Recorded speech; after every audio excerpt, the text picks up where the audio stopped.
Let's start with a word of prayer. Our Lord and our Father, we come before you this afternoon. We give you thanks, we give you glory. We thank you, Lord, for the knowledge that you've imparted to Carol and that she is able to share with us. Lord, may you bless us. Lord, thank you for the time that you've provided for us to even be in a position to join this session. We thank you, Lord, even for the breath of life and for this opportunity that you have given unto us. May this lesson be impactful to each and every one of us, and may it be of benefit to us and for those around us. And it is in Jesus' name do we pray and believe.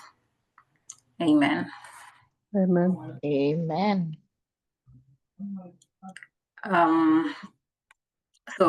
Before we get to continue, today's session will be on gut health, but I know most people who are here were in the previous class, and during the class, Carol mentioned a bit of prebiotics and probiotics, the kind of CMOS, apple cider vinegar, kombucha, and all. And I am happy that we're going to go into detail about that. So allow me to introduce Carol so that she can take over the session and so that we can be on track. So above all, I welcome each and every one of you to today's wellness webinar. We're very glad to have you, us as the school, the IFNHP. My name is Annie. I am the deputy principal, and it is my pleasure to introduce Kara, your health coach. Ama Tatawa Murio, as most of us know her from TikTok. She's a very lovely lady, and Kara is very passionate about empowering people to take charge of their well-being through natural health and practical lifestyle approaches. Today, she's going to be guiding us through a very important topic, that is gut health and how it influences our overall wellness, the energy, and even the emotional balance that comes with it. And with that, let's give Carol some emojis to welcome her so that she can start the session. Karibu sana, Carol.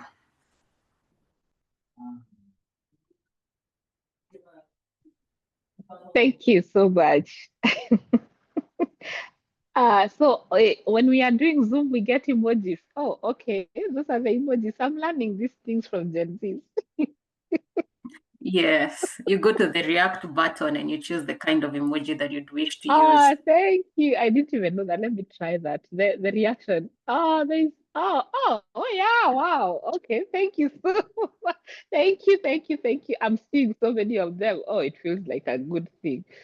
Maybe we can do it. We can be doing it more often. It looks so lovely on the screen.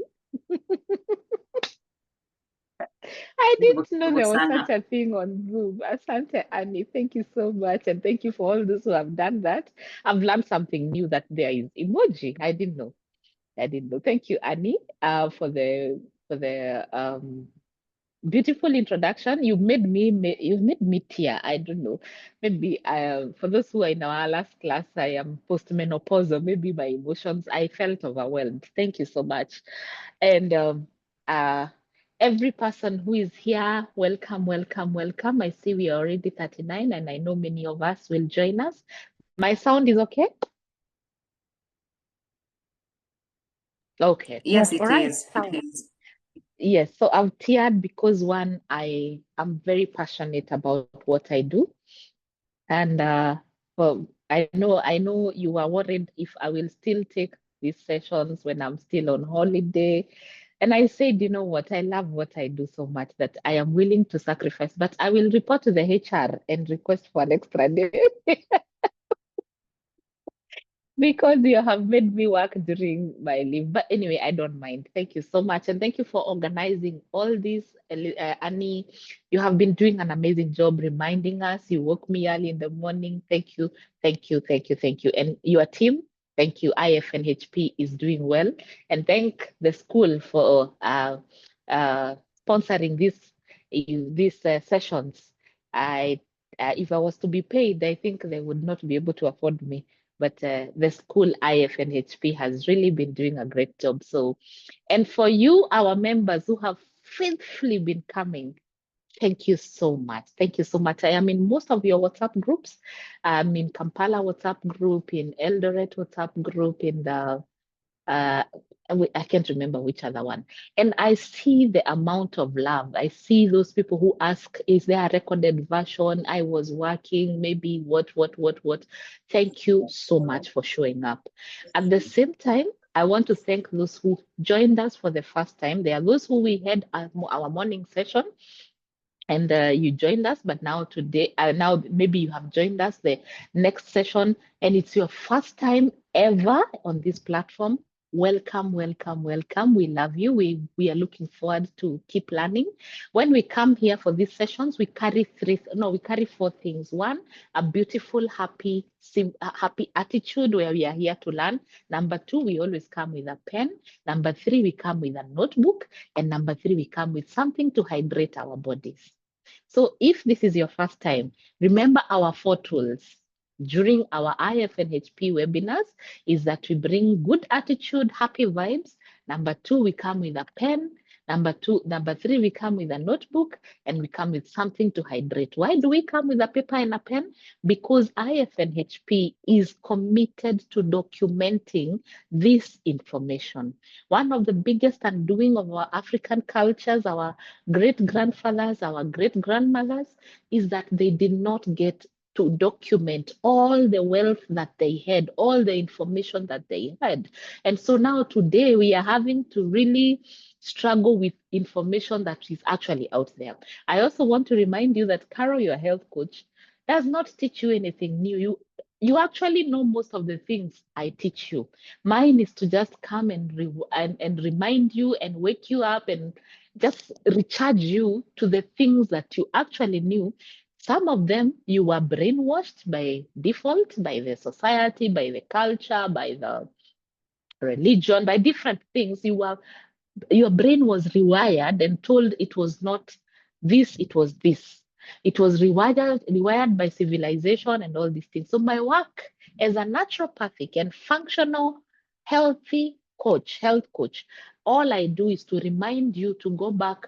We are not going back to nature. We actually are living with nature to just honor and open our eyes and stop and smell the coffee, stop and smell the roses. That is the simplest way of explaining what exactly we do at IFNHP. And as a school, we are committed to be able to provide as much information and on functional and naturopathic. And also, we help you understand what is naturopathy. We help you understand what is bioindividuality.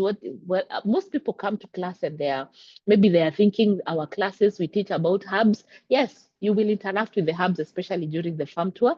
But during the first sessions, the way our classes are outlined, you will get facts about naturopathy, you will get about the different types of treatment, the different types of medicine, you'll understand your immune system, you'll understand how it works, you'll understand the 12 circles of life that help you in living a healthy life. Remember, our main goal is to pursue.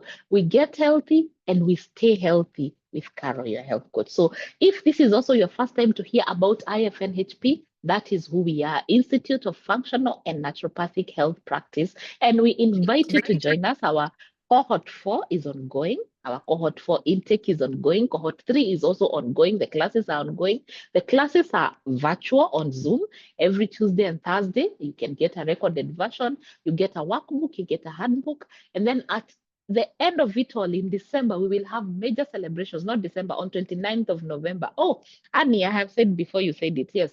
On 29th of November, we will have celebrations where we are inviting all of you to come and celebrate with us. So that is who IFNHP is. Also, if you go to our chat box, you will see that R&B is the mother company. It's called the Rejuvenating Nature's Beam. R&B team is on the chat box and they have shared the location of our different shops where you can go and find most of our healthy products. Remember, every person you meet in any of our shops, any person you talk on phone, they have undergone the 12 weeks program. So they know. Some of them even know much more than I do. So it's okay. When you can't access Carol has expanded the knowledge and you can feel free to talk to most of the people who have shared on the chat box and any other shops. Welcome to the session where we'll be talking about the gut. And I will start by asking, why is it important to talk about the gut? Because our previous session, gut was something we could not miss. Not just our previous session, all our sessions, anything, even the day we will be talking about hair, we will talk about the gut. The day we will be talking about moods and mental health, when we were talking about the mental health, we talked about gut. And by the way, if you need any of those sessions, Zoom sessions, the previous ones, we have recorded them, and you can talk nicely to Annie and she will share the recordings. Feel free to share the recordings with your friends and let's share the information. Ours is to create a ripple effect so that we can get many more to learn. So when we are talking about anything and everything, gut is very important. The beginning of the gut is the mouth, and the end of our gut is our anus, where the what is it called? The end product comes out. Between the mouth and the anus, there are so many activities. Remember, we are not herbivorous like cows. Remember, our digestive system is quite intense. And why the gut is very important is because you are what you eat. I am what I eat. We are what we eat because that is where we get the nourishment.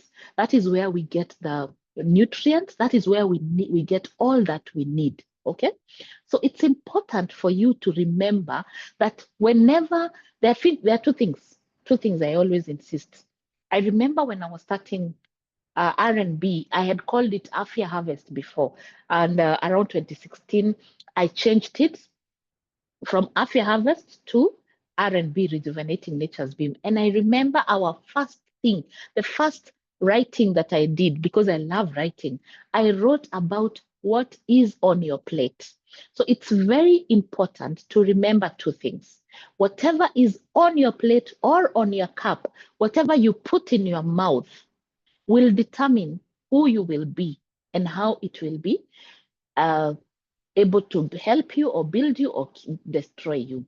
The second thing to remember is you should always, before you put anything in your mouth, you should always ask yourself one question. Am I putting this thing in my mouth to nourish me or to satisfy me? For example, I want to challenge someone who chews gum, someone who has an addiction of chewing gum. I want you to always ask yourself, why do you chew gum? Is it to nourish you or to satisfy you? Most people who chew gum are people who are struggling with emotions like frustrations, and they don't know really where to take the frustrations. So they chew so that they're hiding the frustrations instead of facing the frustrations. If you find that you are an addict of chewing gum, chewing mirror, chewing something that you can't, that whenever you're seated, you have a pen, you are chewing something, you need to assess the emotional state, because that chewing is telling you, I'm not chewing for nourishment, I am chewing for satisfaction. Those of us who are addicted, those of you, not me, I'm not there. Those of us who, I used to be that person, those of us who are addicted to junk food, there are those people who are addicted to eating wrong. Is it for nourishment or for satisfaction? Most of us, we tend to hide our emotions, our mental state, even our spiritual state to food. And I always tell you that food will tell me, or food should tell you your relationship, the relationship you have with yourself. For those who are Christians, we say that your body is the temple of the Holy Spirit. And the temple, even those people who are building the temple, they define what material to use. Is it gold? Is it just normal? What are you feeding your temple? What are you doing to your temple if you are Christian? I believe even in Islamic religion, they really teach Islamic, Buddhism, Jews, they really talk about caring for your body. How do we care for our body? Because what we eat or what we do not eat is what will make us or break us. So the gut is very important because it nourishes the immune system. The immune system is the vital factor, or like the government that helps you in prevention and management of diseases. And so if your government collapses, then it means then that your body will have a dis-ease. Dis-ease. That is when you say that person has a disease. So if your government is unstable, it is destabilized. By your government, I mean the immune system. If it's destabilized, then you will have a dis-ease, that your body will not be at ease. Then we will say that so and so has a disease. And so the disease is not the problem. We go back to the immune system. But for immune system to be strong and for immune system to be able to function, it needs nourishment. So where do we get the nourishment from? From the gut. So what happens if the gut is not working properly? Remember, always remember, from the day you were born, the day you left your mother's womb, you have a gut that is functional, unless if you're not living. Before you were in your mother's womb, you used to feed through your umbilical cord. But now, after you were born, you started feeding with your mouth. From the day you were born, you also have good and bad bacteria. So your immune system as a young child is a bit lower because it is not fully developed. It is in the process of development. The good and the bad bacteria are not, they are in the process of development. That's why we don't feed our child with so much. We just start with breast milk. Breast milk has all the nutrients that God placed in that milk so that that child can be well nourished. And then after that, the child will start pooping. When the child continues, as we continue, and the stomach is growing, and the stomach has good guts, good bacteria, bad bacteria, the child starts feeding on solid food, or we start with liquid food, then we go to solid food. So even children have a gut. So this conversation we are having is not for the adults only. It beats me. It makes me feel so sad every time I talk about something and then someone asks me, can a child take this? Can a child take this? A child is also a human being. I want that to sink in. A child is also a human being. The problem we are having is that we are waiting for this child to be able to be in adolescence or puberty or even past youth for us to start feeding them well. Not knowing that what you fed your child at 2 years, at 4 years, at 6 years is what will determine how strong, how nourished, how well the child will be when they are an adult. What you feed your child when they are 2 years, when they are 4 years, when they are 10 years is what will determine his or her hormonal balance. Most children, most people with hormonal imbalance is started in childhood. So when we are having this conversation, I wanted us to be very clear that this conversation is not for the adults. Anyone who is bringing up a child, they will tell you that the moment you help the child's digestive system, the gut, to be well, you will get a child who has a very good skin. Sorry, you will get a child who will have strong bones. What we are doing, and I want us to just look back. Why is it that most of the time these days, our children's teeth are messed up? I'm seeing so many children with rotten teeth. I want us to reason together, and you can come to the chat box and share your thoughts and why you just these triggering thoughts. I'm just doing the triggering thoughts, and then you will do the rest of the part. You can write on the chat box what your thoughts are. Why is it that these days we have more children who are obese? Why is it that these children, most of our children, they are always having a tonsillitis, flus? Yes, we actually had those problems, but they were not as frequent as we are having today. So what do you think is the problem? Then why is it that we assume that we only need to empower and enrich the gut of an adult? Just because an adult can express bloating, can express other health issues, does not mean that our children do not go through the same discomfort. It really breaks my heart. And I know I have most of my colleagues here, but it breaks my heart when some of my colleagues are always going to hospital to take their children to hospital. I will not mention I will not mention names, but if you are here and you're a mother and you keep taking your child to hospital, shame on you. You cannot be at R&B and IFNHP and you keep going to hospital, and it is not a fracture, it is not a fall, it is because the immune system of this child is not strong enough. We had a session, we did a whole session on children immunity. Have you watched that video? Please go back and rewatch that video, because I've seen on the comment section, we are commenting that we are feeding our children on processed foods and we are feeding them on sugar. And yes, that is true. That is what is happening.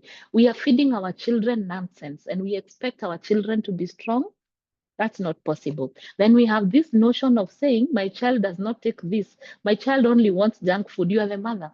You are the bigger person in this relationship. You are the one who is building. So if you notice that when a child is young and their teeth are messed up, their bones are very fragile, they keep having flus, please prepare yourself, because in adolescence you will pay for a consultation, if not with Carol, with someone else, because that child will have hormonal imbalance.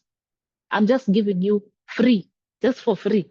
Prepare your money, because you will take them for hormonal imbalance, because you will come and tell me they have cysts, they have fibroids, they have all these problems because of what it is that the foundation. Even when we are building a house, we start from the foundation, and foundation takes longer, and foundation is hard. You have to dig, you have to invest in your child. You cannot be filling your child with antibiotics left, right, and center. I have seen a very honest person, I think that is Gracious Grace, who have said antibiotics, the abuse of antibiotics for our children is what is causing even the teeth problem, the bones problems, the low immunity of our children. How often do you feed your children with antibiotics? What is the danger of feeding your children left, right, and center with antibiotics? Antibiotics were meant to go and help at a certain level. Talk to Dr. Joanne or any other genuine doctor who will tell you that the antibiotic was actually discovered as an accident, and they were not the problem. The problem is that we have abused them. So when you feed this child with so many antibiotics, you kill all the good and the bad microbes and microbiology. The microbes and the good bacteria and the bad bacteria, and this child will keep struggling to be well nourished. And so it means that this child will even be addicted to sugar, to caffeine, to wheat, because they're trying to nourish the body, because the body has no ability of helping in breaking down and the absorption. Remember the process. Remember the process from mouth to down. There is the breaking down, then there is they break down, they mix together in a way, they absorb, they send to the blood, they send and help the body. So if you see why we need the good and the bad bacteria, and we have so many millions and millions of bacteria in our gut. All of them are our friends. They are not our enemies. Actually, we fight the wrong person. When a child I remember when my daughter was younger, I stopped taking her to hospital, because at a certain age, every time you would be told blood infection, stomach infection, head, I don't know what infection. But I sat down with the doctor and the pediatrician, and I asked them, so what are these infections and where do they come from? That pediatrician, may God bless her, because I can't remember her name, she's the one who helped me and told me, stop bringing your child to hospital. Every time they have a reaction, it's because the body is trying to know how to live together with this good and bad bacteria. So what do? You introduce prebiotics and probiotics to their diet. You reduce and remove completely refrigerated foods. Give them only fresh foods. Reduce on the foods that have been pre-cut, like the way we prepare kachumbari in the morning and then you will eat it in the evening. I reduced and I took it. If we are to take kachumbari in my house, we make it and we eat it and we finish. There is no way of saying we will eat it later. If we do fruit salad, we cut fresh fruits, we eat them, then we finish. That business of saying, let me put it, we will take some other time, you are introducing the oxidation process really messes up with the gut. I took away the fridge. I started feeding my child with probiotics and prebiotics. I started giving them water, and I introduced herbal teas. When we started the journey of puberty, of course, her body was trying to figure out all these things. Instead of giving her painkillers and I don't know what for during her periods, we started on milk thistle early before the milk thistle blend with some CMOS. We started before her periods. And even today, I remember, like right now, I'm far away from her. She's now a big girl. She's living by herself. And last weekend we were talking because I'm far. She told me I have my periods, but I have taken my teas. Now I'm good. So she knows what teas to take. So what am I saying? I'm saying that be careful what you're doing to the gut of your child when they are younger, because it will interfere with how they will grow up, because you are reducing how the nourishment in your child's gut is. That is the same thing we do as adults. And maybe someone will tell me, we are not alcoholics, and I am sure most of us here, if we had a meeting there's a meeting for people who have spoiled their guts, we would first point fingers at alcoholics and maybe who else? Maybe smokers, but we forget that caffeine, excess absorption of caffeine also messes up the good bacteria. We forget the excess absorption of tannins in the tea. Those people who are addicted to tea, you are also an addict. We forget that the processed foods also really destabilize the gut. And that will tell you why we are also having so many women with problems on their face with acne. So if you want to repair your acne, you start with the gut. When you're under stress, you will affect the gut. These are the risk factors that destabilize the gut. We have talked about abuse of antibiotics and other drugs. We have talked about abuse of alcohol, abuse of caffeine, abuse of tannin, abuse of any abuse, like whatever you abuse. Processed foods also interfere with your gut. Highly inflammatory foods, they will interfere with your gut. Someone tells me that when they have acidity, when they have heartburn, they take milk, a glass of milk. You feel relief. Then after a few hours, you go back to the same cycle. So what are you supposed to take when you have heartburn? And note that as a topic that we will talk about, the heartburn sometime later. So some of the other things that interfere with our gut, destabilize our gut, is stress levels. When we are under stress, the immune system senses that there's a problem, and the immune system starts sending signals to all the departments. And the first department it sends to is the gut. That explains why some people have H. pylori, gastritis when they are under stress, which is caused by stress, the stomach ulcers and such things. It destabilizes even the acidity of your stomach. Remember, your stomach is the most acidic organ you have in your body. And so when the acidity is destabilized, then that happens. Something else that destabilizes our gut is overfeeding, overeating. Some of us believe we have to eat 4-5 times a day, and it's okay. But then I want you to check on the Asians. They actually eat 6 meals a day. But their meals come in small bowls. And then beside that small bowl, there is a small cup of bitter herbs or herbal teas. If you walk into any Chinese restaurant, Japanese, any Asian restaurant, they first serve you a small portion. The Koreans, there's a small cup mug like this. There's a small kettle, and it has some herbal teas. Some of them are very bitter, the bitter herbs. Again, I go back, I'm a Christian, so I keep referencing on the Bible. I keep going back to the Bible. When the Israelites were on the Exodus and they were crossing, they were going now to the promised land. They used to be told, that God told them, for you to remain youthful, you have to eat bitter herbs. But some of us, we want the sugary things. The more the sugar, the worse the gut. So the other thing that compromises and destabilizes our gut is the sugar, the excess sugar, excess salt, excess processed. That is where now the processed foods come in, excess everything. So that's something else that destabilizes, and also overeating. You eat, you never give your gut a break.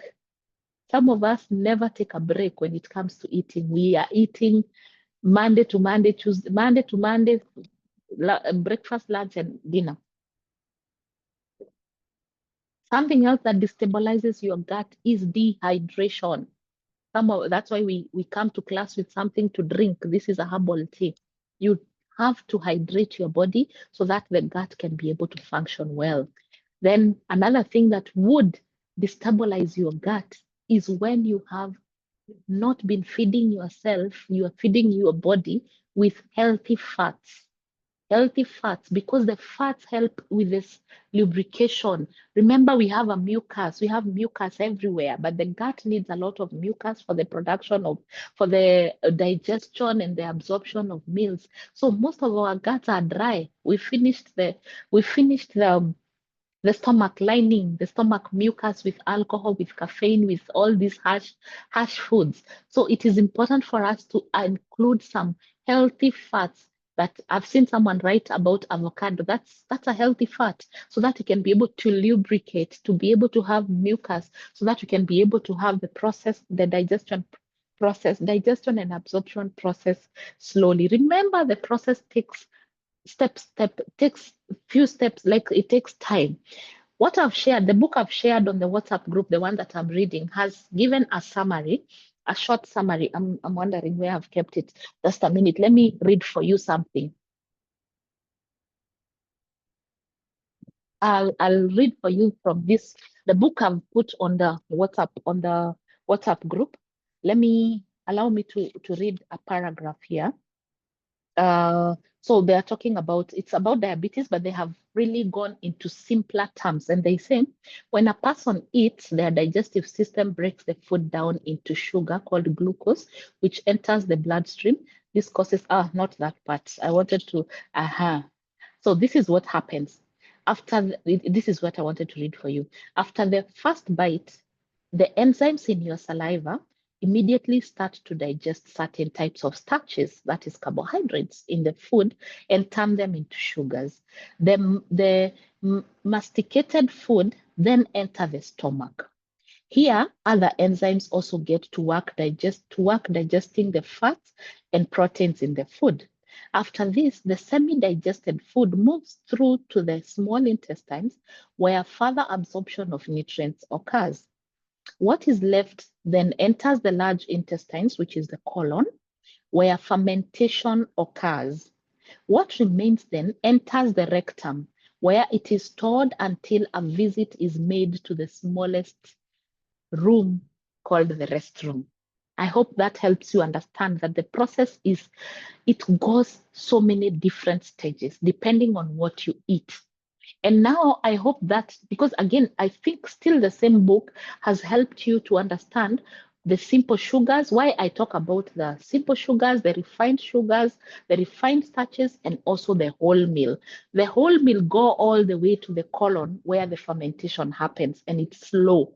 So if you eat a meal at, let's say, 8 a.m., then by 10 a.m. you are eating another one.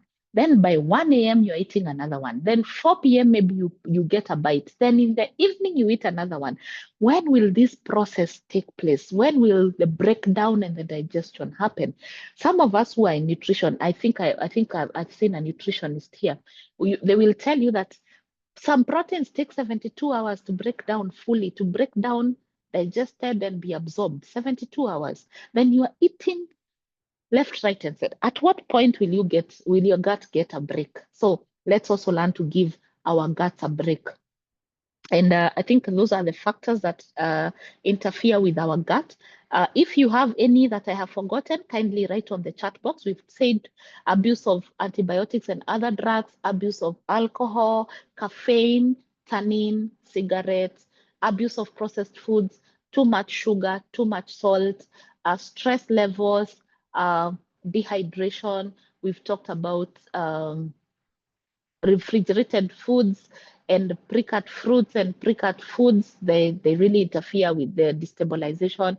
Then lack of probiotics and prebiotics. All these are the things that interfere with your gut.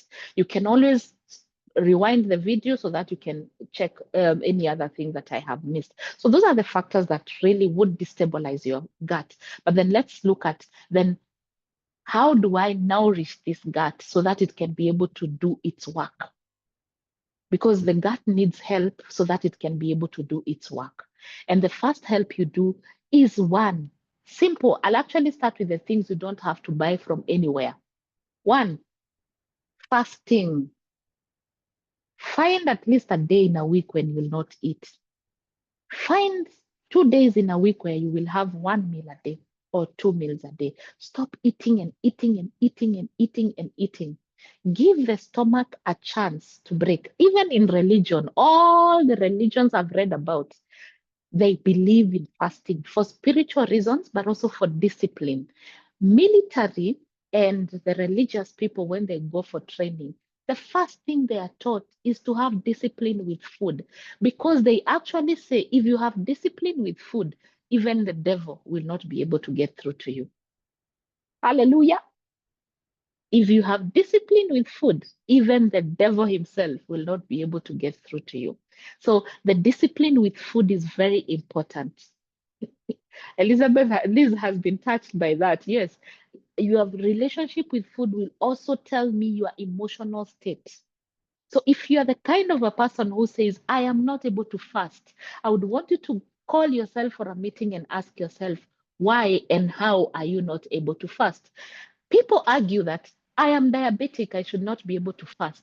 I have evidence after evidence that you can actually heal diabetes through fasting. I have cancer, I cannot fast, you should fast. Fasting heals because it gives time to rejuvenate, gives the cell to rejuvenate, gives the body time to rejuvenate, gives the gut time to clear out. So fasting is the first thing that you will need to learn. You don't have to start with 7 to 10 days because of discipline, and it has taken me years. Now I can do 10 to 15 days total fast, and my body will not change. I don't even lose even a kg. I don't know how that happens. Oh yeah, and others say I have ulcers, I cannot fast. It's a lie. It's a lie, and it's also very mental. Someone lied to you that fasting is not the answer because they wanted you to take medication. Someone told you that fasting is going to hurt your ulcers. But then and because you believed it, so then it becomes that's it. What am I saying? I'm saying don't start immediate. Don't start. Don't think you will start with a whole day.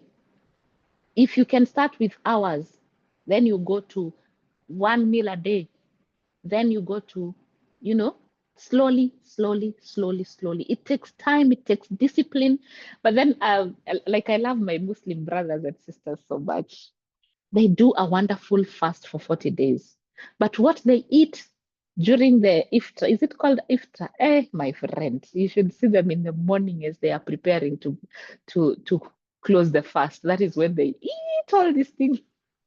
It's a good thing. It's a good thing, but it's important that when you're in your 40 days, I know even Catholics do the 40 days, even when you're doing the fasting, consider what you're putting in your mouth in the month, in the times that you are not, that you're fasting. So the first remedy for a good gut health is fasting.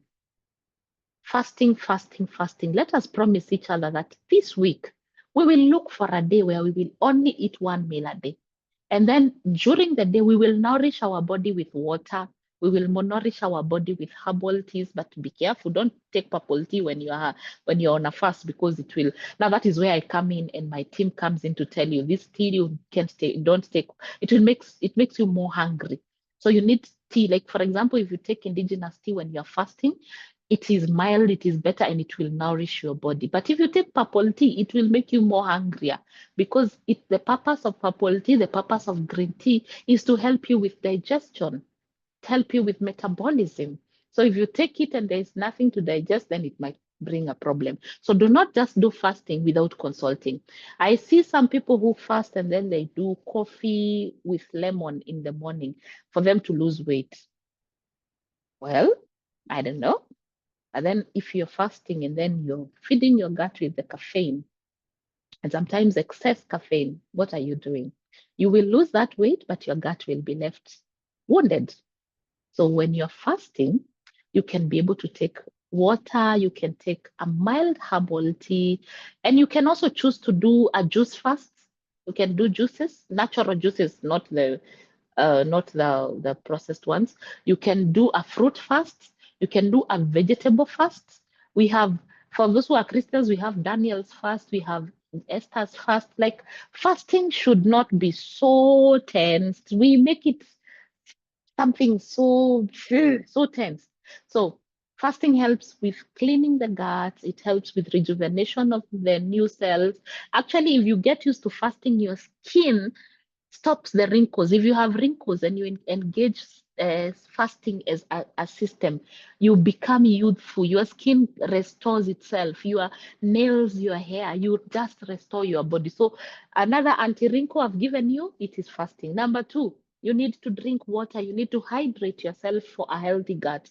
You need to hydrate yourself. Do I need to explain that further? No, I will not explain that further. If you need to know more details, go and buy my book, Glass of Life. I have given you 13 reasons why you need to drink water. Glass of Life. Ask from any of my shops. And then if they don't have, they can order for you. So Glass of Life. So the second thing is hydrate, hydrate, hydrate. If you don't hydrate, then your gut will have a problem. You hydrate with plain water because remember, your brain cells, in between two brain cells is water. So your brain does not know how to get water out of your juice or out of your herbal tea. So as much as you're drinking herbal teas, you also need to drink a minimum of 2 to 3 or 4 glasses of plain water so that you can feed your brain. Remember, if you are dehydrated, it means that in between every joint you have, you don't have lubrication. So that means that you'll even have back pains, you'll have gut problems, you will be constipated, your skin will be dry. Like, I'll not even talk about hydration. Remedy number 3 is you need to rest and manage your stress. For you to have a healthy gut, you need to rest. You need to find time to rest. Remember, rest is one of the primary foods that we talk about when you join our classes.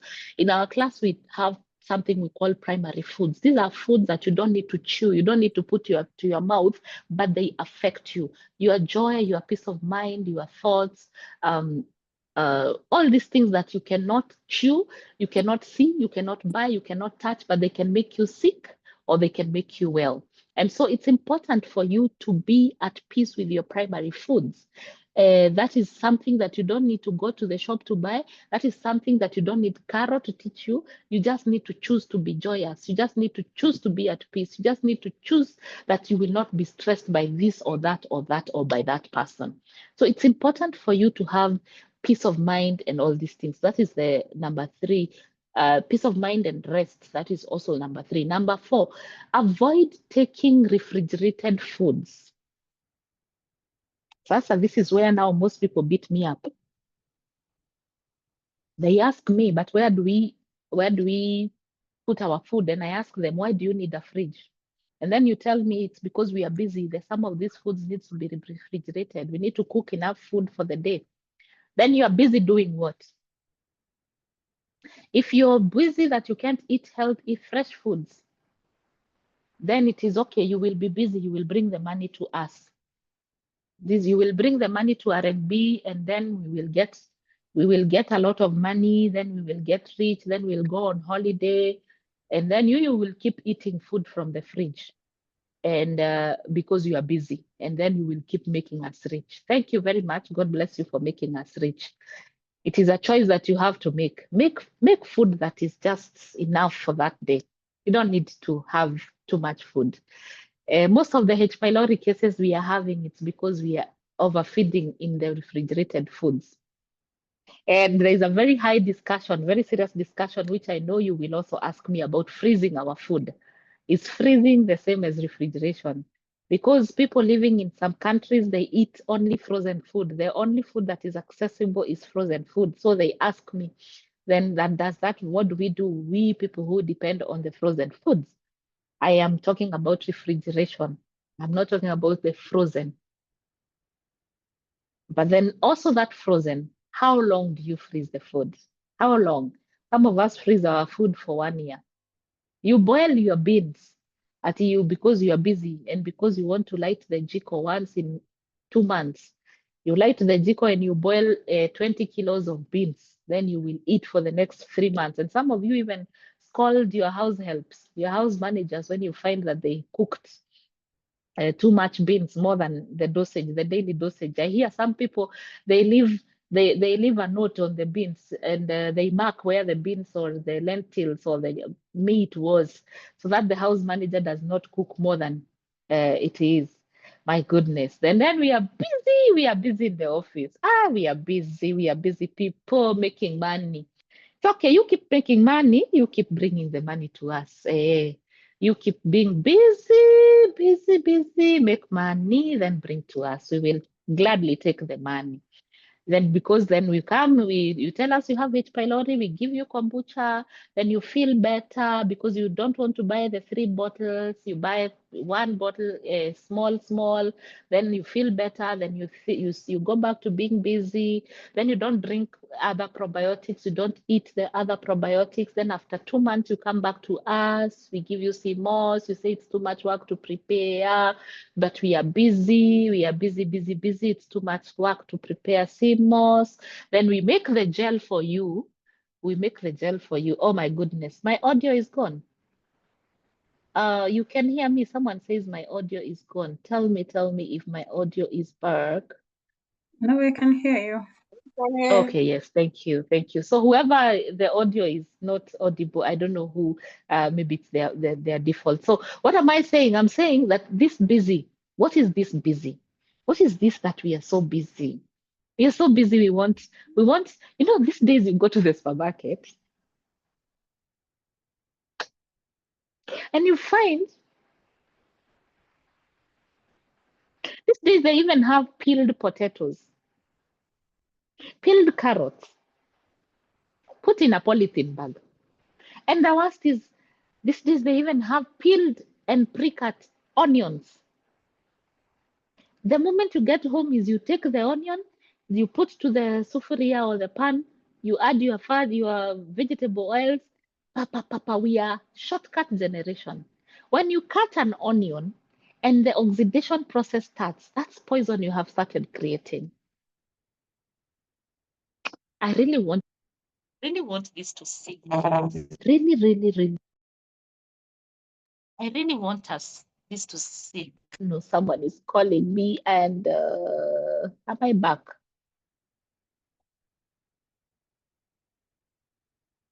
Oh, sorry, someone had interfered. Someone was calling on Zoom. Yes, so now what are we saying? We are saying reduce on these street foods, the fruits. If there's someone here who sells the fruits, thank you so much. God bless you. But avoid selling the fruit that is cut. And if it is being cut, if it's you who is buying, go and let it be cut at that point. But also, what water is cleaning this fruit? Which water is cleaning this fruit? Which hands are cutting this fruit?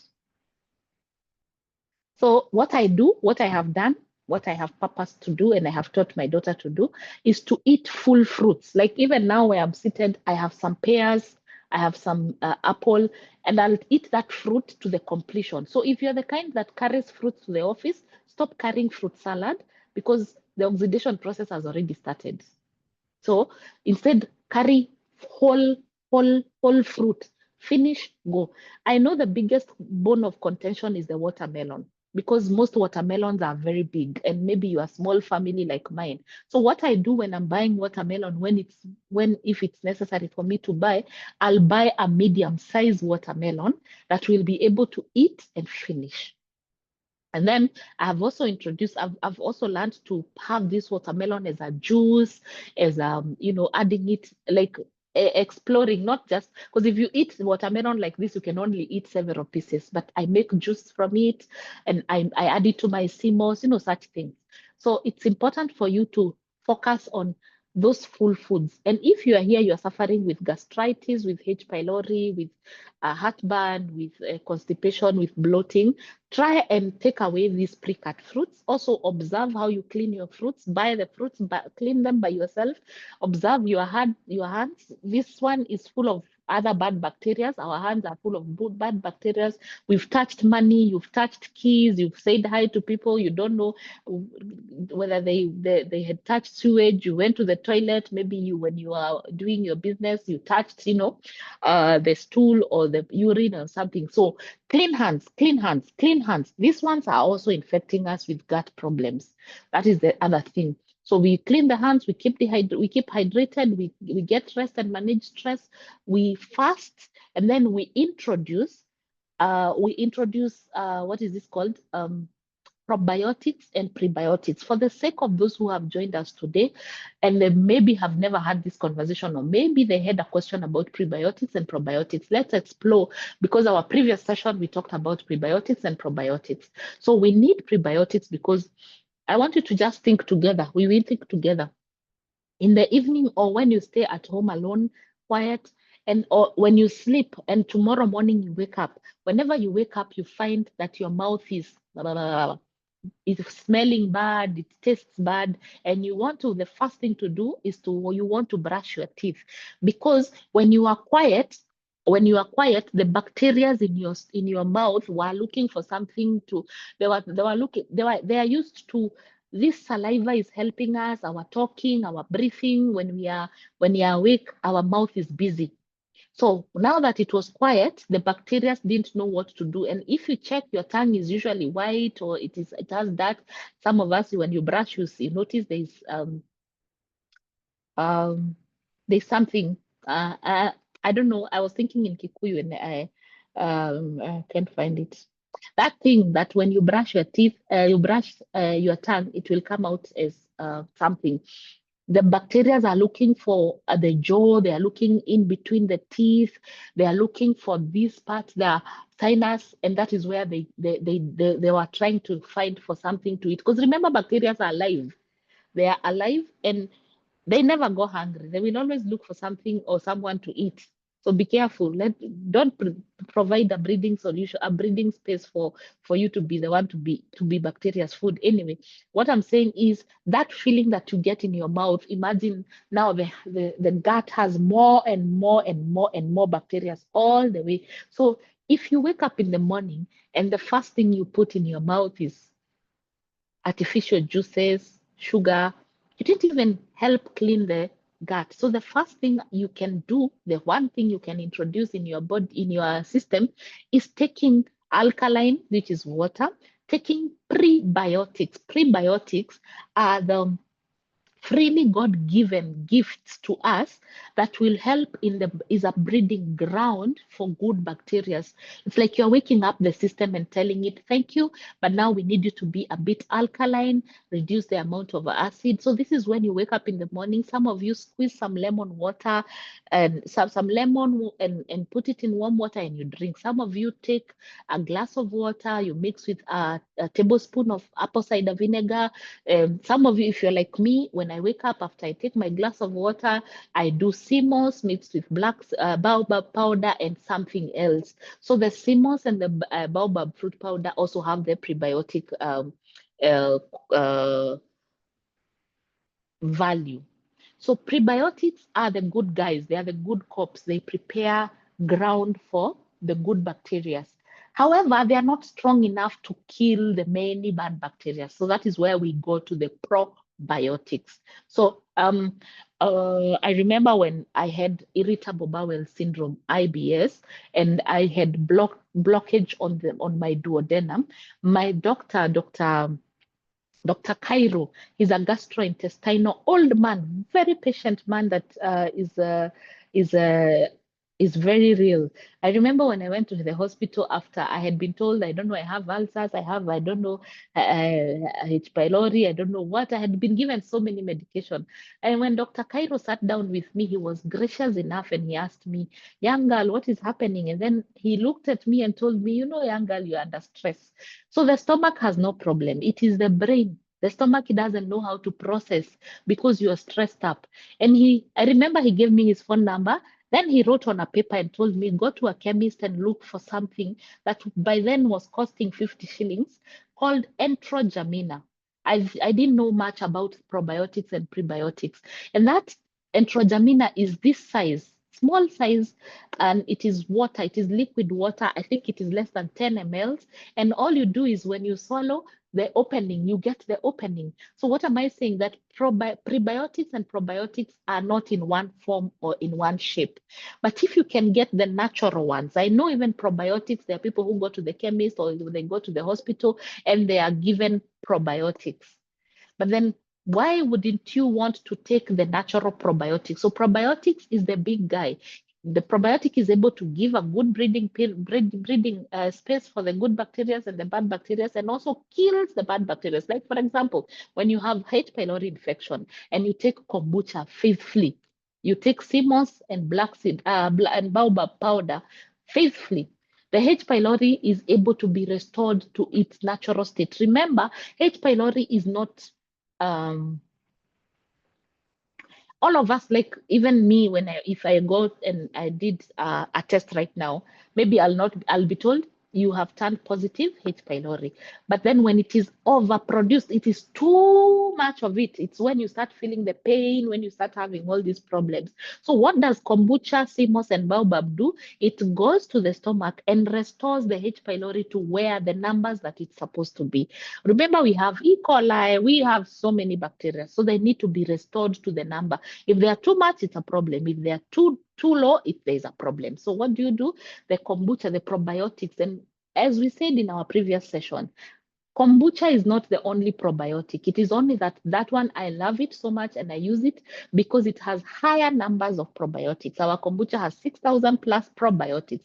So there are numbers. If you take different probiotics to the lab, if you take kefri, you took sauerkraut, you took kimchi, you took kombucha, you took tepache, you took all this, the analysts will tell you this is higher in probiotics. So I'm having this conversation. This question keeps popping up. Caro, what about the yogurt that is in the stores that is being labeled as probiotic? I want to remind you that every yogurt is probiotic. It has probiotics. Yeah, let it sink. Because it's fermented. Even maziwa mala, the fermented milk, it has probiotics. Busa has probiotics. Muratina has probiotics. Your wine has probiotics. The quantity, the number of probiotics is what differs. And so why kombucha works very fast and better, it's because it has higher numbers of healthy probiotics. I hope that makes a difference. So kefri, all these things, they are called probiotics. So don't be lied to that this yogurt is better than this other one because it is probiotic. Every yogurt is probiotic. But the yogurts, they have added too much sugar that they have reduced the number of probiotics. They have added too much culture that they have reduced the number of probiotics. I hope that makes sense. I hope you're understanding what I'm talking about. So introduce probiotics and prebiotics to your children, to yourself, and to everyone. So probiotics will help the managing the gut. Then introduce healthy fats once in a while.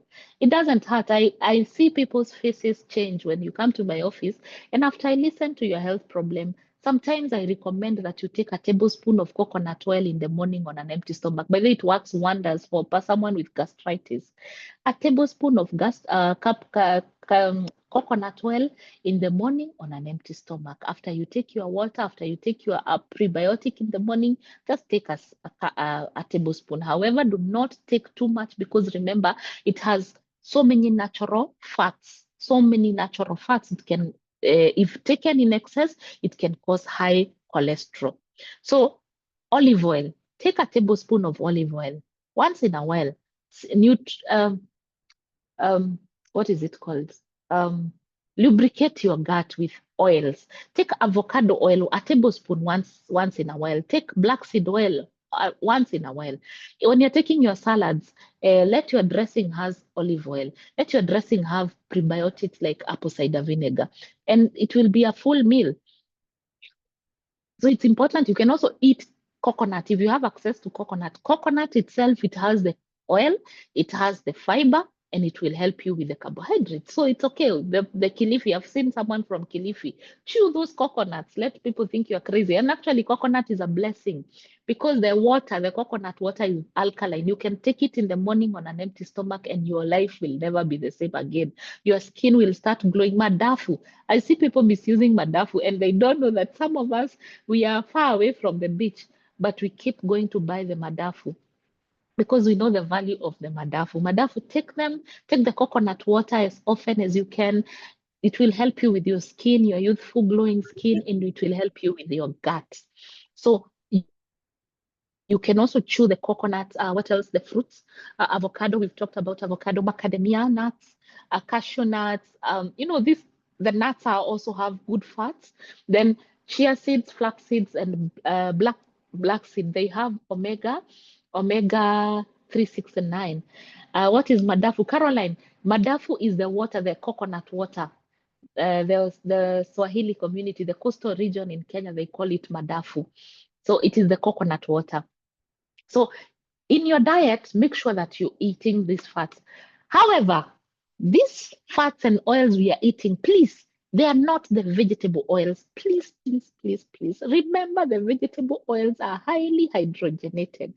Again, if you go back to this book, it will teach you about saturated fats, monosaturated, polysaturated, all those fats. Not just this one. There are so many books that teach you. I think I have several books that are teaching about, let me see which other book I have here. I travel with books because they are my closest companion. This one also, Life Without Diabetes. I told you I'm in the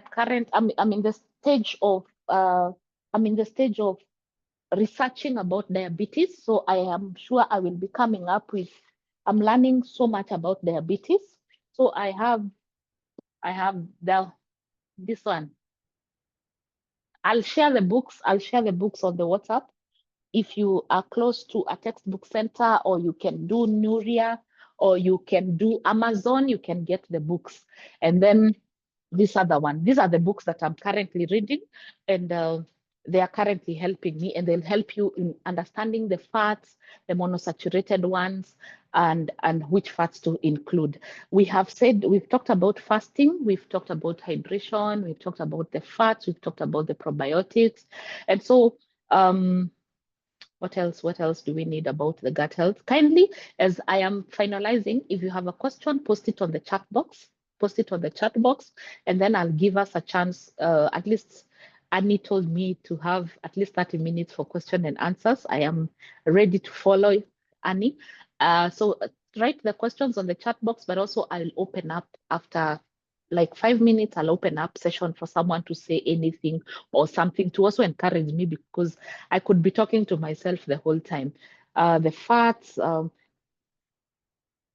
of us mess up our gut by eating too much proteins and not giving ourselves a break. I think I had talked about that and how proteins will take longer to break down, and we overeat meat. They are not, even dairy, but mostly meat, the animal products. And then, because we ate Monday to Monday, during the process of the breakdown, we have the uric acid, which is a good acid. But when it's in excess and the body is not well hydrated, the lymphatic system is not functioning right, then the body tries to hide the uric acid, and that is how it ends up being gout, and there's so much pain, being arthritis, and all these things. So what am I saying? That whatever it is that you are taking, take in moderation. Even that water, take in moderation. And then, of course, your gut is also affected by what you apply on your skin. This is your second gut. If you don't know how to take turmeric, I ask you to apply on your skin. Your skin will know how to absorb that turmeric. CMOS, I see people struggle with face masks and body masks. You should mask your body with CMOS. CMOS is a very good body mask. You mix it with your baobab or with your turmeric or with whatever it is that you want. And if you can't swallow it, apply on your skin. So we could be doing all the good work with the gut, but then we are applying all the wrong things. By wrong, I don't mean wrong because wrong is relevant. I mean, but foods, we feed our skin with foods that are interfering with our guts. We put chemicals on our hair that are interfering with our guts. We breathe. Our systems, our bedrooms are full of molds and all these things. We breathe. The respiratory system. So the gut is affected by the respiratory system, what you breathe, what you see and hear because of the mental, what you apply on your hair, what you apply on your skin, and then what you eat. So the next time someone will ask you about gut health, you will tell them that gut health is not necessarily about what I chew. It is also about the primary foods that I cannot touch. It is also about what I apply on my body. It is also about what I bathe with. Do you know you can actually heal your gut through a hydrotherapy? Soaking your body in a bathtub with some herbs can heal your stomach. There are some people tried and tested when they go to a sauna, steam bath, or jacuzzi. Immediately after, they want to go for a long call because the muscles relax, the gut is clean. And if you're here, you are that kind of a person, you can tell us. Even myself, when I do the hydrotherapy, I am a frequent guest in our Thika hydrotherapy and aromatherapy. There are people who, after they go for massage, they just want to go for a long call. Now, as I wind up this gut, I want you to know the signs and symptoms that can tell you that your gut is unhealthy. One, unnecessary fatigue. You are always tired. Mama, Baba, you are always tired. Tired, tired, tired. You've not even done anything. You've just woken up and you're tired of waking up. It's your gut. Your gut is telling you and screaming for help. Please help me. So that is the sign number one. Sign number two, your skin will tell me that your gut is not okay. Your skin doesn't look nourished. Your skin will tell me that maybe you have acne, maybe you have pimples, maybe you have dry skin, you have, your skin, even oily skin. Sometimes it's not a natural oily skin. Some people have a natural oily skin, but then others, they have made the skin oily with what they are feeding on. If you have an oily skin, it means that your body has a tendency of excess production of the sebum. And so what do? You reduce the fat in your diet. If you have a dry skin, you have to hydrate from the inside. The skin will always tell you when your gut is not okay. Number three, your eyes. Your eyes will tell me. Have you ever gone to a doctor and they look at your eyes? Then they look at the tongue, then they look at the skin and they write down something. It's because your eyes can tell me. Your nails can tell me whether your gut is okay. There are those things. Your nails tells me when you have a deficiency of iron, deficiency of calcium. When your joints are having a problem, your nails have already told you. Remember, our bodies always speak. Your body will always speak. Then number four, your gut is unhealthy if you are having high inflammation, wherever. Inflammation is not a bad thing. Again, I'll take you back to this. This. It has explained about inflammation, by the way. Let me see where yes, it has explained what is inflammation. Inflammation, it is the body's response to injury or illness which is a part of the body's immune system response. It is the body's attempt to rid itself of harmful stimulus so that the healing process can begin. The symptoms of inflammation that go with an external injury, such as an ingrown toenail, are heat, redness, and swelling. And these feelings are uncomfortable as uncomfortable as they are, have a purpose. Heat indicates that there is increased blood flow in that area. So whenever you feel hot feet, hot joints, hot toenails, it is because there is increased blood flow in that area as your body is trying to save yourself. The heat brings healing agents, which is with healing agents to you to the site of the injury, and the swelling indicates that these agents are doing their work of breaking down the damaged tissue and starting to rebuild with healthy tissue. Hey, the day we understand inflammation, we'll be happy. So when you see swelling and you feel heat and you feel pain during an inflammation, it is not that your body is not working. Your body is actually at work.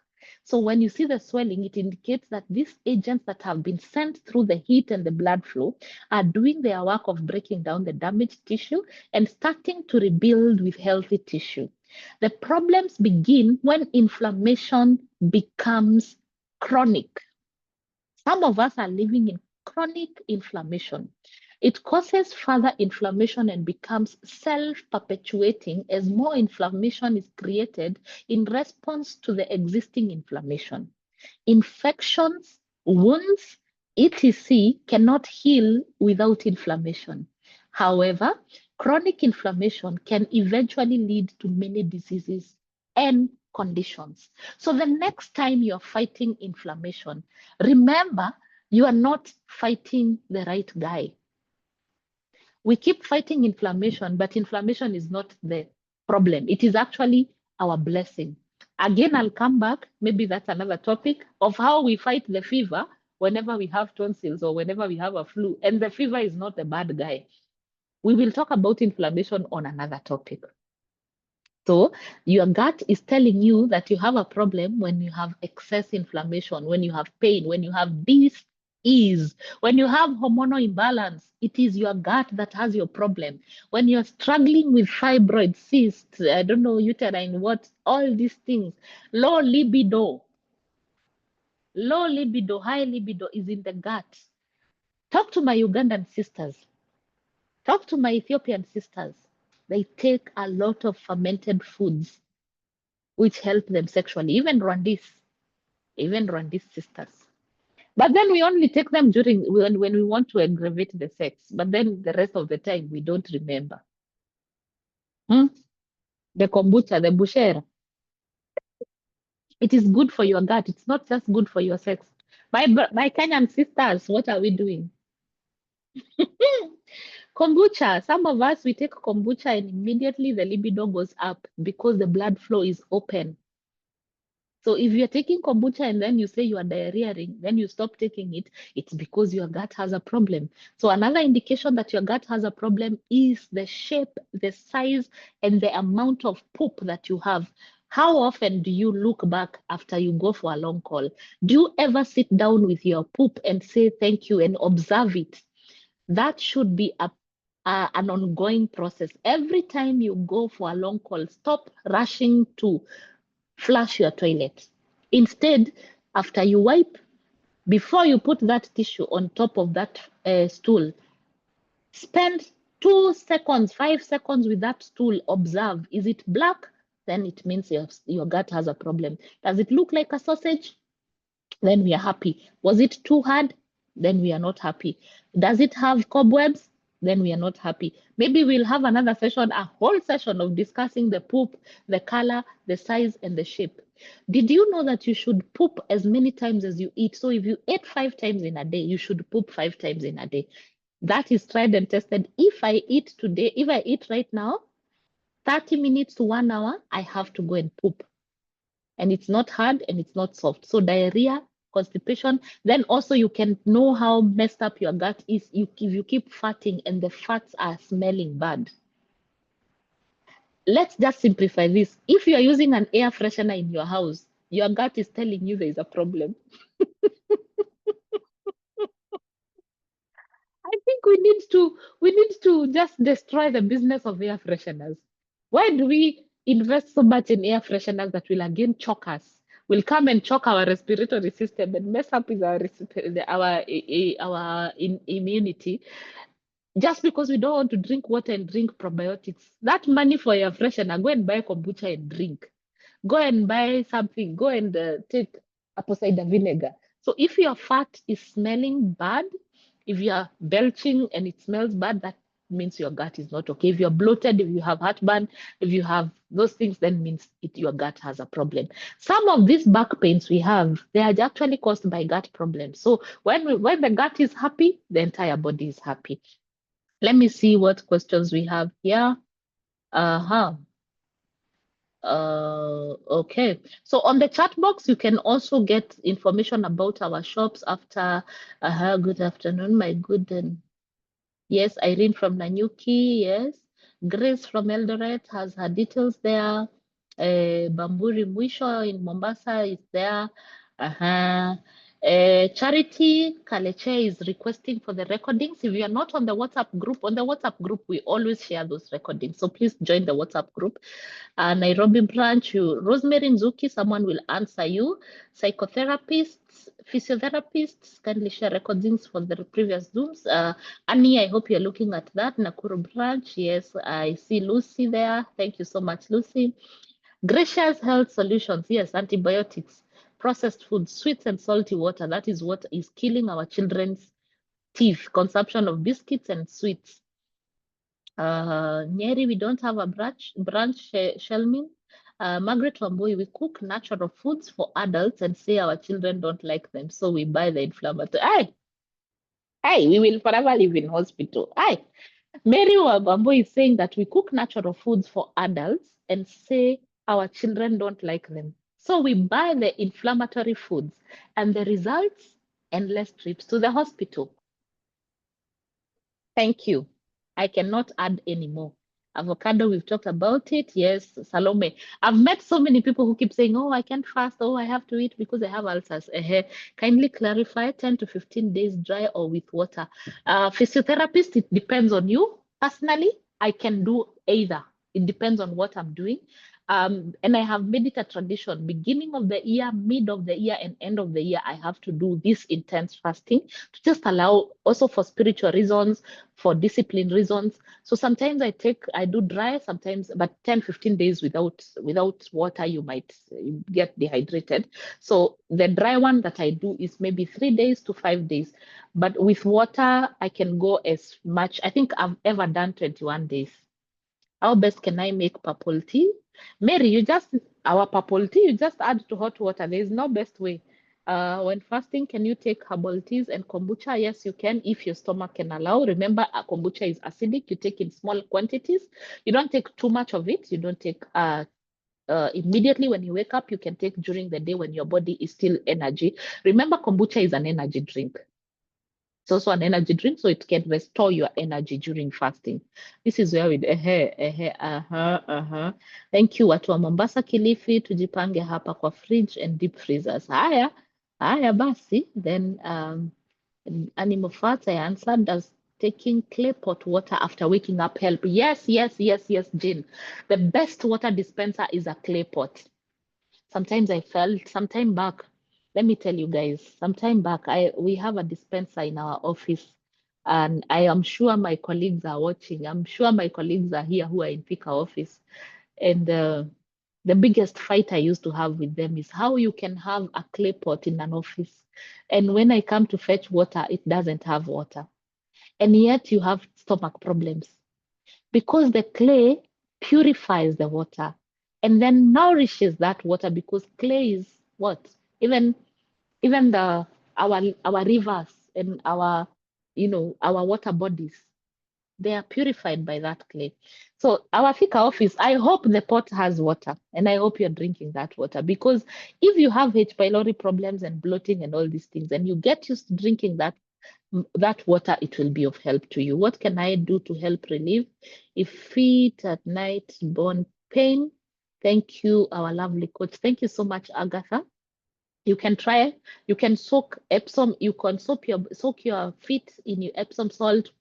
Do an Epsom bath, Epsom salt mixed with bicarbonate of soda bath, but also try and see how your gut is. See your diet. I have a sore throat and feeling like something is stuck inside there. I was told it's due to acidity that is causing burning. I have also been having recurrent mouth ulcers. What can I do to resolve this?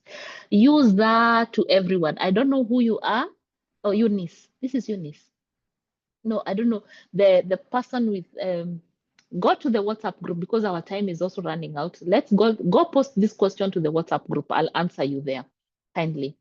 How can one add weight in healthy way for someone who wants to fast and eat right yet not lose weight? By the way, fasting does not make you lose weight. Fasting should not make you lose weight. I'm telling you, I can do all this fasting and still not lose weight if you do it accordingly, because your body is different. You need to understand your body. So healthy way of adding weight is first having a clean gut.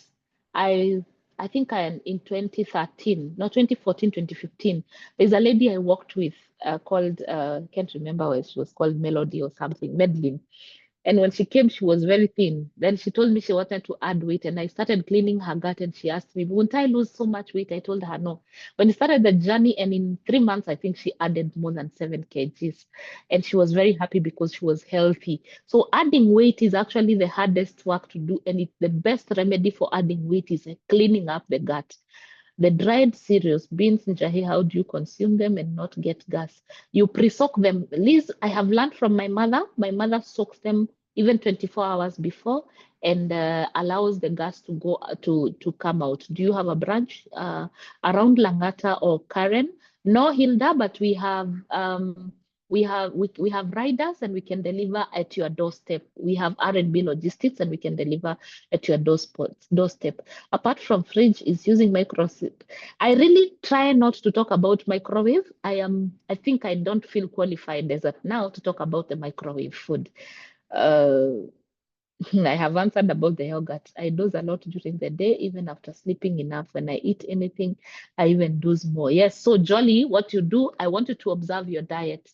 I want you to stop or to minimize taking starches. You will notice that starches make you doze more. So it's important for you to check the diet. Eat more plant proteins. Naturally, even myself, when I take starches, I feel like I want to doze immediately as the body is trying to break down that energy very quickly. Again, I'll take you to that book that has been able to explain. Yes, Esther Cairo, you can. Agatha, thank you. Is fermented porridge probiotic? Yes, it is. Kindly share the WhatsApp group link. There, I'm sure Annie will respond to all of you who wants to join the WhatsApp group, because yes, she has already responded actually. Thank you so much, Annie. If experiencing cold feet and hands, what can I help? Wamboi, I wish you joined our menopause class, because that is where mostly it appears. Kindly add me to the group. That is Caroline Nyawera. For you to be added to the group, kindly share your phone number with Annie. Share your phone number with Annie or the person who shared with you that you see you received a message, you received a text message for you to be invited here. Talk to the person who sent you, and then they will tell you how to add. They will add you to the group. So I think this topic is quite broad. I would want to keep talking and talking and talking and talking and talking about it, but we might not be able to finish everything here. Our time is up. When you see Teacher Anne back, Teacher Annie comes back to remind me that time is up, because she knows if I'm not well controlled, I can go for 7 days talking about these things, because that is what passion does. And you cannot even believe that I had told her that 1.5 hours is too much. I am not able to. Now I can't even tell when the 1.5 hours are gone. I am so thankful, and I do not take it for granted that you sat there, you took your bundles, you took your time, we invited you and you came. Thank you so much. I just want to remind you, we have our cohort 4 intake for our IFNHP classes to go on, where you can come and learn and learn and learn and learn much more about these things, about the 12 circles of life, on how to prevent and manage diseases. And also on 29th of November 2025, start registering as early as now, because we'd love to see you. We will share about the venue, we'll share about the details. And for those who are already in class, prepare your dresses, prepare your trousers, your suits, and all these things, because the graduation is gonna be lit. Thank you so much. Thank you so much. And please remember to share this recording. Please don't be selfish. Share these recordings. Also, go to my YouTube channel, Caro Your Health Coach, and my Facebook, Carol Your Health Coach, Instagram, Carol Your Health Coach, TikTok, Carol Your Health Coach _KE. And when you go there, don't just watch those videos without liking, without following, without subscribing. Please subscribe, share, follow, and tell your friend about this, because we are in this to the end. Here we get healthy and we stay healthy. Also, at the same time, remember to go to social media and look for Rejuvenating Nature's Beam, R&B, the one what you can see behind Annie. Rejuvenating Nature's Beam on Facebook, Instagram, TikTok, everywhere. Remember, we have R&B Logistics where we do deliveries at your doorstep. You could be a company also who wants to partner with us. And our riders are trained, they are well mannered, and we can be able to do even private deliveries, you know, a partnership. We are seeking partnerships with R&B Logistics. It's not just for R&B. We can deliver money, we can bank your money, we can go to the shop for grocery, we can do anything. Trust us with that and grow, help us grow. Remember, we have R&B Spa in Thika Town. We have aromatherapy and hydrotherapy where you go and be treated so well by Susan, and you just go and enjoy and give back to yourself. Thank you, thank you, thank you, thank you. God bless you. And I love you. Thank you, Annie. Over to you. Thank you, thank you. We love you too. And we were happy that you took your time off. Even if you're on holiday and on leave, we are very grateful that you've offered this much knowledge. Thank you so much, and may God bless you. Thank you everyone for this opportunity that you took your time off your busy schedules to even join the sessions, the both sessions. We are really grateful, and we cannot take this for granted. May God bless you and add you more time for more such sessions. I will be sharing the recordings on the group. If you're not in the group, please send me your number. I get to add you, or whomever shared the link with you, ask them to send you my number so that I can add you to the group. Those who have not had the chance to view the previous recordings, I will share that as well.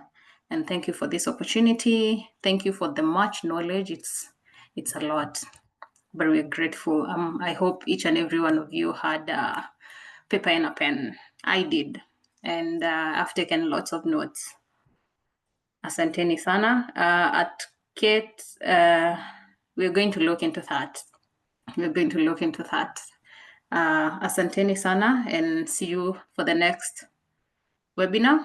We're going to plan, and we're going to let you know when it will be. We are hopeful every month we're going to be having either 2 or 1 when God allows us. But the next webinar will be in the coming month.